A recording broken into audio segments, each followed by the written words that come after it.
देखिए, जो अपने चेहरे अपने काम से चमकते हैं उनको बहुत ज्यादा रोशनी की जरूरत नहीं होती है, और रोशनी जो है वो किसी के साथ बेवफाई नहीं करती है, वो सबके लिए बराबर होती है। तो जब सूरज निकलता है तो सबको रोशनी देता है, सबको ऊष्मा देता है, जब चांद निकलता है तो सबको शीतलता प्रदान करती है। तो ये रोशनी मेरे साथ तो दगाबाज नहीं हो सकती है और ना ही होगी, और हुई भी तो मेरी रोशनी मेरे अंदर मौजूद है, तो मैं उसके साथ चमकना चाहूंगी। खैर, सब प्यार मोहब्बत पे सुना रहे थे तो मैंने सोचा कि मैं भी आज सुना दूं। लेकिन मेरे प्यार मोहब्बत का जोन थोड़ा सा अलग है, तो मैं छोटी छोटी 3 कविताएं सुनाऊंगी, बिल्कुल छोटी सी।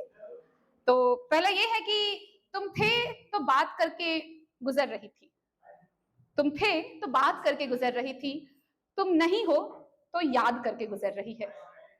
दिन तो काम की उलझनों में गुजर जाता है, और तुम पर कविताएं लिखकर रात मेरी गुजर रही है। और चूंकि माहौल पूरा प्रेम मोहब्बत से भरा हुआ है, तो मैं भी एक छोटी सी कविता सुना रही हूँ कि कभी पायल कभी झुमके कभी गुलाब लाता है, कभी पायल कभी झुमके कभी गुलाब लाता है, साथ में हर बार एक किताब लाता है।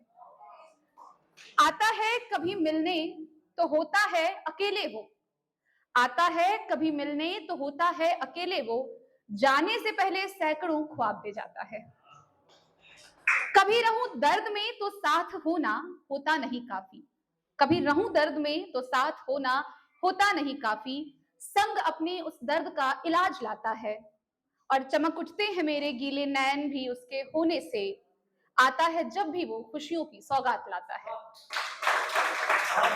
और अंत की 4 पंक्तियां हैं कि खुद कहता बहुत कम है, मेरी सुनते ही जाता है, खुद कहता बहुत कम है, मेरी सुनते ही जाता है, कि ये जो भी नहीं उसने वो सारे वादे निभाता है। हमें मालूम है हम जुड़ चुके आपस में हैं ऐसे, कि जब मैं सांस लेती हूं तो ले वो सांस पाता है।